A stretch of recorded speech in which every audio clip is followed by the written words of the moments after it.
Well, good evening. Glad that you've joined us again as we continue on in our study of the Gospel of Matthew. Tonight we are going to be picking up where we left off last week, Matthew 15.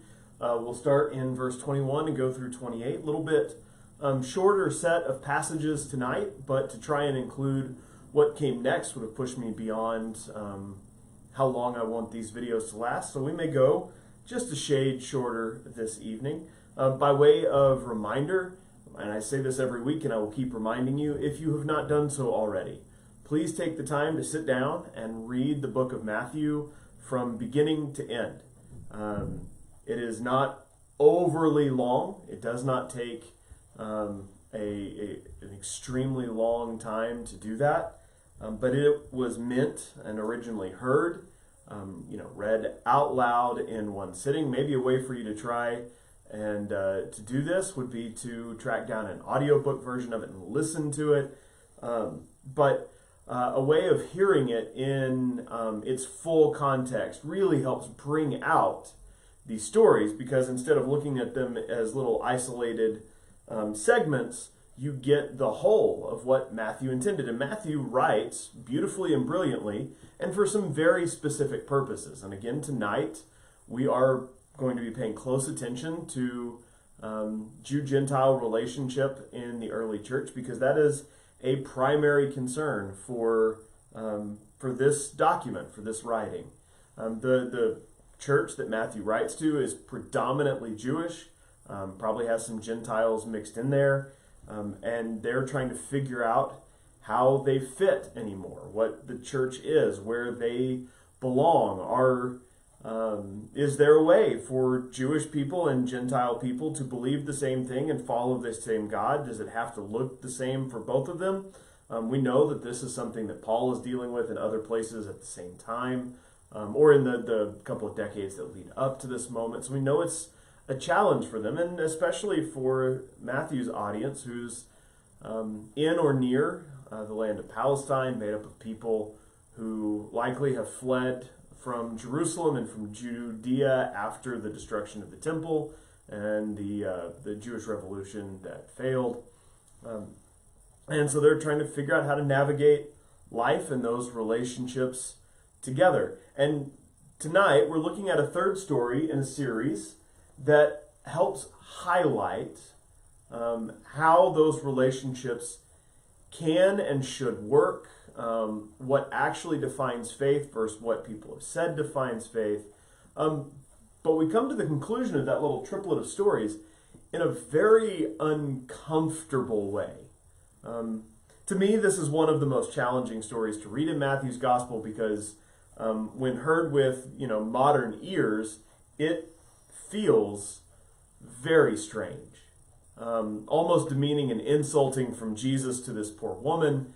And I mean, that's not the way we tend to think of Jesus. That's certainly not the way other stories tend to talk about Jesus. Like in John, you get Jesus defending this woman caught in the act of adultery. In Mark, you get him chatting up this woman at the well with no real thought as to that he shouldn't be doing this. And yet, here in Matthew, Jesus, on the edge of Jewish territory, in or near the home of some of Israel's ancient enemies, runs into one of those ancient enemies, and a woman at that, a Canaanite woman.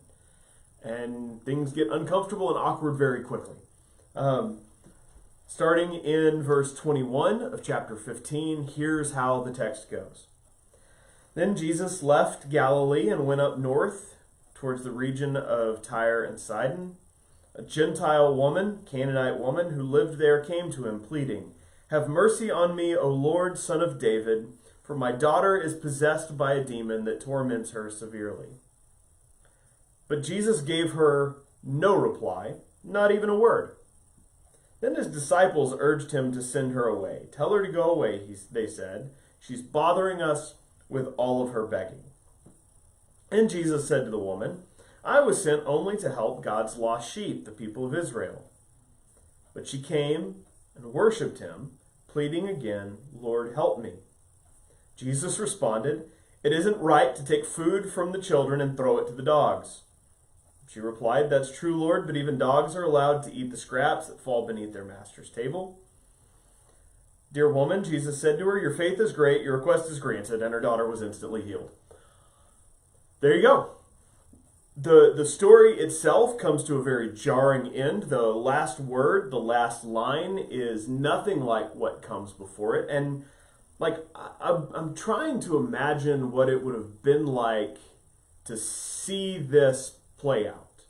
And the other thing I would point out is that Mark tells the same story in chapter 7 of Mark's gospel, and he tells it in a very different way. There's no silence from Jesus. There's a little bit of conversation. Jesus is amazed by the woman's faith and heals her. It takes half the time. There's not really much of the insult.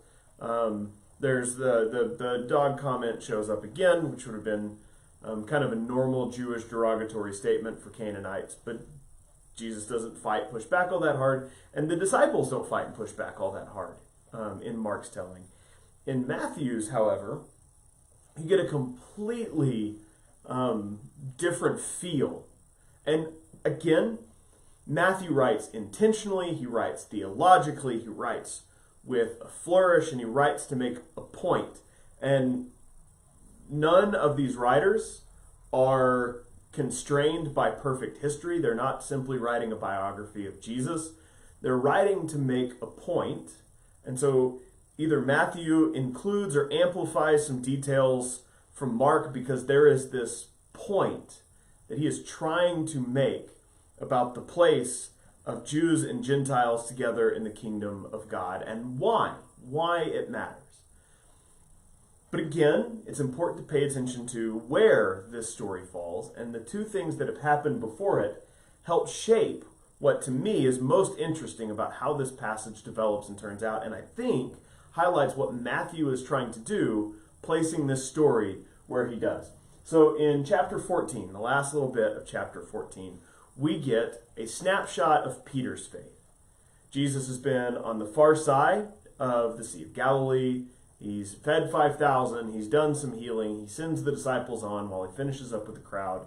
And then Jesus comes walking to the boat the disciples are on that's fighting a storm in the middle of the night. And Peter, while terrified because, he's watching what they think initially is a ghost walking on the water towards them, his first reaction, once he realizes that it's Jesus, is to step out of the boat. And he steps out of the boat, then notices the waves and plummets like a rock. And Jesus chides him for his faith. "Oh, you of little faith." And then, after this story about Peter's faith, we get this long section where Jesus challenges traditional purity codes. That's the one that we looked at last week, where the Pharisees are upset that Jesus' disciples aren't following their traditions. Jesus challenges the nature of the traditions themselves, calls the Pharisees blind guides leading the blind, after making the statement that it's not what goes in your mouth that defiles you, but what comes out. And at the end of that story, in verse 15 of chapter 15, Peter asks this question.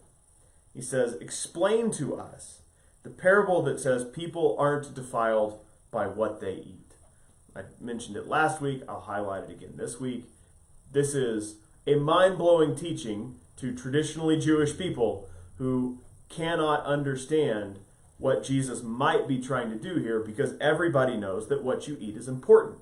Peter is still following those purity rituals and codes 10 years after Jesus' crucifixion and resurrection. And it takes a vision from God to readjust or remind him what he's already learned. So Jesus makes a statement about what he means. But then I think what we are supposed to do here is read verses 21 through 28 as a lived parable of sorts, as an experiential answer to the question that Peter has just asked. So Peter says, "Explain to us the parable." And Jesus gives him a verbal answer, but then he goes for a walk. And he goes for a walk away from traditionally Jewish land and towards enemy territory. And of course, if you go that direction, at some point you're going to run into somebody who isn't like you, a Gentile. And worse than just a Gentile, you run into a Canaanite, and worse than just a Canaanite, it's a Canaanite woman. And we could dive into all of the ways in which this whole situation shouldn't happen. But suffice it to say that it shouldn't. And yet it does. And it happens because of the faith of this Canaanite woman. So Peter's faith might get him out of the boat, but he struggles. And he struggles to understand what Jesus means whenever he challenges those traditional understandings of purity. And so I think Matthew uses this story as a way to show us, Jesus uses this interaction as a way to show Peter and the other disciples what it looks like to have faith. Because this woman shows up without a shred of doubt apparent that she believes that Jesus can heal her daughter. She approaches Jesus calling him Lord, Son of David. Those are Jewish messianic phrases. She is not a Jewish woman, but she knows that language and those words, and even though she is outside the tradition, she understands that God can be found there. So I think Matthew does a couple of things here. One, he is reminding his audience, retelling the story of Jesus' interaction with this Canaanite woman, that from Jesus' ministry, from that point forward, even if you had forgotten all of the prophecies from Isaiah about the Messiah being a light to the world and a guide for all nations that all would flock to, even if you set all of that aside, and the Jewish community certainly wouldn't have, you could see in Jesus' ministry that there was a place for people who were not of Jewish background, Jewish customs, Jewish tradition. The second thing is that by using those words, this woman recognizes that the path to God that Jesus provides is one that takes her into the Jewish community, the Jewish tradition. So Matthew is encouraging his audience. He's letting them know that their background, their history, their traditions, they're not being obliterated, they're being fulfilled. It's not an exclusion or a destruction of who they are as people. It's a fulfillment of the promise of God. Now we have to deal with all of this awkwardness, because Jesus' first response to her is absolutely nothing, which to me, how heartbreaking, right? Like, here's a woman in desperate need. The word uses it as a description for the type of crying the woman makes during the pains of birth. This is a woman who is desperate and pleading for her child, and I get that. To be ignored, just, I don't know what to do with it. And then the disciples pile on, and I don't know what they're going for here. Like, she's shown up and she's staying, and she's dealing with Jesus not listening to her, seemingly. I don't know if they're telling Jesus, just do what she wants so she'll go away, or like tell us to escort her off. Or, I mean, these are the same disciples who at another point will suggest calling down fire from heaven on Samaritans. So, like, maybe they want Jesus to flicker off the face of the earth or whatever, but they feel, at least as far as we can tell, no significant compassion towards her. And then Jesus, as she continues to wail for help, tells her, it isn't right. I was sent to help only God's lost sheep. And this is something that Matthew has repeated several times, that Jesus' priority and mission is to the people of Israel. Jesus restates that this is the priority. And then she says, and then he responds again to her pleading that it isn't right to take food from the children and throw it to the dogs. But